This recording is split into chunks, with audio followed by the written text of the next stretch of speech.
Mama Stanwell was a stout woman in her late 40s, with a warm smile and a quick wit. She was a popular figure in the market, where she sold provisions from her small shop. Her customers loved her for her kindness and generosity. But little did they know that Mama Stanwell had a secret. She had a weakness for young men, and she often found herself fantasizing about them. She would often look for opportunities to get close to them, to flirt with them, and to satisfy her sexual cravings.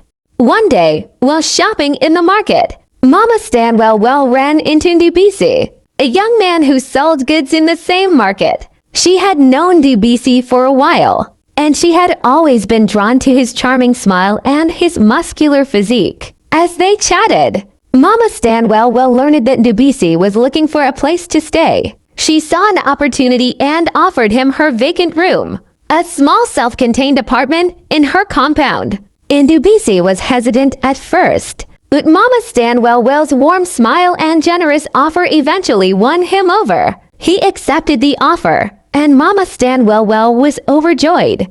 As Ndubisi moved into the compound, Mama Stanwell couldn't help but feel a sense of excitement. She knew that having Ndubisi close by would provide her with endless opportunities to flirt with him, to tease him, and to satisfy her sexual cravings. As the days went by, Ndubisi settled into his new life in Mama Stanwell's compound. He would wake up early every morning to help Mama Stanwell with her provision shop, and then spend the rest of the day running his own errands and attending to his own business. Mama Stanwell was delighted to have Ndubisi around. She loved having someone to talk to, and Ndubisi was always happy to chat with her. But as the days turned into weeks, Mama Stanwell's conversations with Ndubisi began to take on a more flirtatious tone.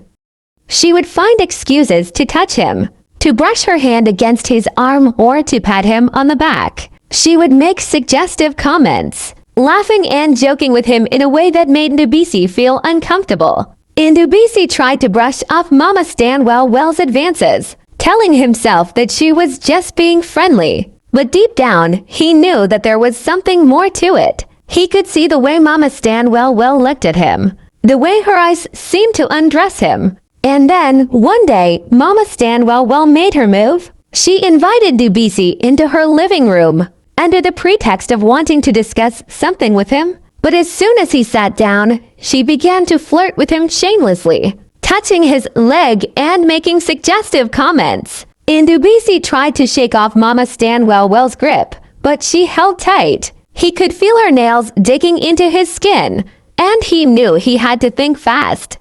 Mama Stanwell, please, he said, trying to reason with her. I appreciate your kindness, but I'm not interested in whatever's you're proposing. Mama Stanwell's face fell, and for a moment, Ndubisi thought he saw a flash of anger in her eyes. But then her expression smoothed out, and she smiled again. Oh, Ndubisi, she said, her voice dripping with sweetness. You're so naive. You don't know what's good for you. But I'll let you go ...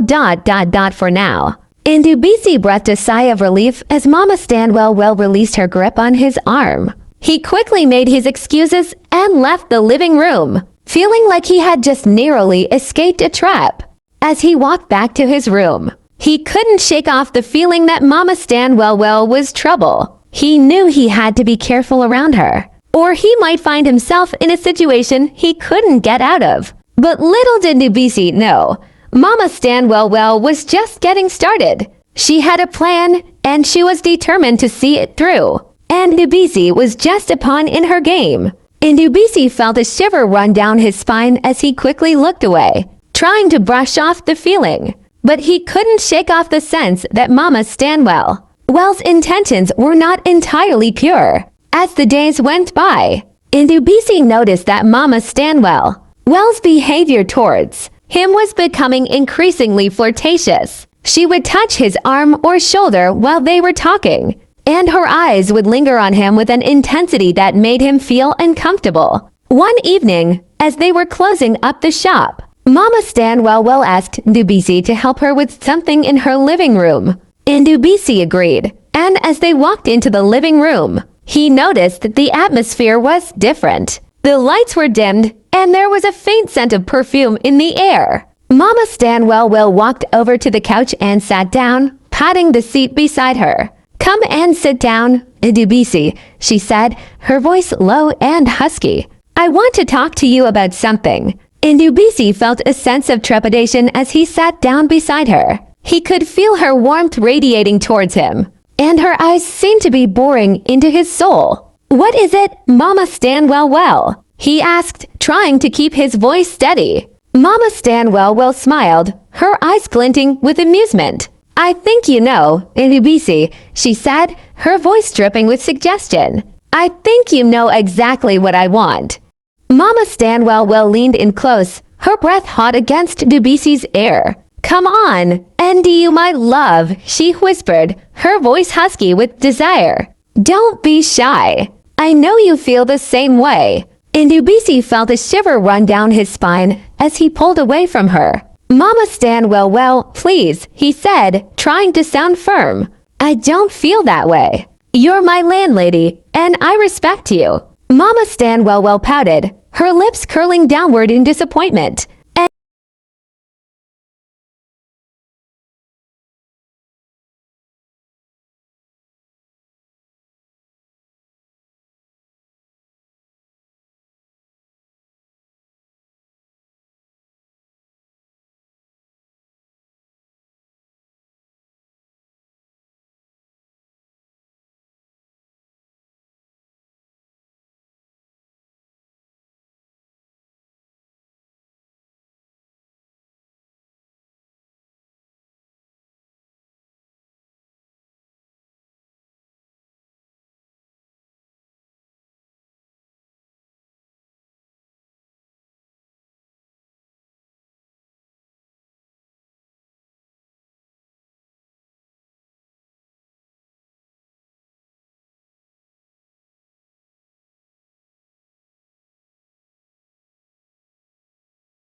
Ndubisi felt like he was being suffocated. "Mama Stanwell, this is unfair," he protested. But Mama Stanwell just laughed. "You don't like it, and do you? Then maybe you should just leave," she said, her eyes glinting with malice. Ndubisi felt a surge of anger at Mama Stanwell's words. He knew she was trying to push him out, but he was determined not to give her the satisfaction.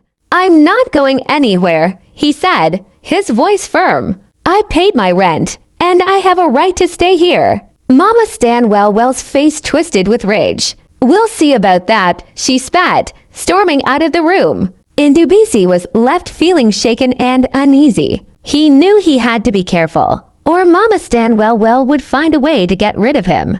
As the days went by, Ndubisi noticed that Mama Stanwell was making his life more and more difficult. She would turn off the electricity at random times, plunging his room into darkness. But the worst part was when she locked the central water supply, cutting off the water to his room. Ndubisi was forced to fetch water from the nearby well, just to get a drink or wash his hands. He felt like he was being slowly tortured, worn down by Mama Stanwell's relentless campaign against him. But he refused to give up. He would find a way to outsmart her, no matter what it took.